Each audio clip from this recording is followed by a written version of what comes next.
वितरण श्रावण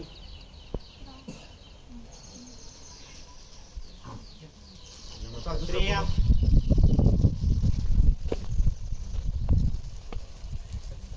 अनुष्का मुळे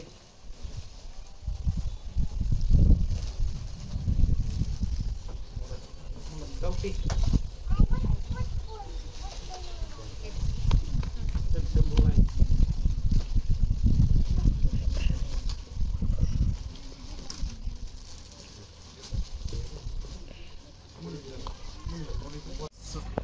दरवर्षी समग्र शिक्षा योजनेअंतर्गत पहिली ते चौथी विद्यार्थ्यांना मोफत गणवेश वाटप करण्याचं शासनाचं धोरण होतं। मात्र सन 2024-25मध्ये एक राज्य एक गणवेश या योजनेअंतर्गत शासनानं वरिष्ठ स्तरावरून बचत गटामार्फत गणवेश शिवून वाटप करण्याचं धोरण अवलंबलं आणि बऱ्याच वेळा जर आपण पाहिलं त्या ठिकाणी तर 15 ऑगस्ट रोजी गणवेश वेळेवर न मिळाल्यामुळे विद्यार्थ्यांना 15 ऑगस्ट गणवेशाविना साजरा करावा लागला।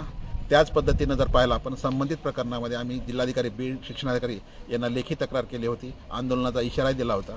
त्यानंतर 26 जानेवारी तरी कमीत कमी गणवेशात साजरा करण्यात येईल का हा प्रश्न पडला होता। तत्पूर्वीच आज या ठिकाणी पाहिलं आपण तर शिक्षणाधिकारी भगवान फुलारी यांनी गट शिक्षणाधिकारी यांना 1.5 कोटी रुपयांचं COच्या मान्यतेनुसार निधीसाठी वाटप करण्यात येऊन आज लिंबा गणेश प्राथमिक शाळेमध्ये गणवेशाचं वाटप करण्यात आलेलं आहे। दुसरी महत्त्वाची गोष्ट म्हणजे जी आम्ही शासनाला मागणी केली होती की वर्ण स्तरावरनं गणवेशाचं शिलाई करण्यात आल्यामुळे एकाच वर्गातील विद्यार्थ्यांना एकाच मापाचे ड्रेस होते, त्यामुळे काहींना ढगळ काहींना अपुरे असे ड्रेस होते, त्यामुळे गणवेश मिळूनही विद्यार्थी ते गणवेश घालत नव्हते।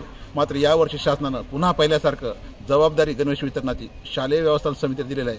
त्यामुळे या वर्षापासून विद्यार्थ्यांना योग्य मापाचे आणि चांगले ड्रेस मिळतील। त्याचबरोबर स्थानिक जे आहेत ड्रेस विक्रेते असतील, टेलर असतील किंवा शिलाई काम करणारे असतील त्यांनाही रोजगार मिळणार आहे, याबद्दल आम्ही समाधान व्यक्त केलं।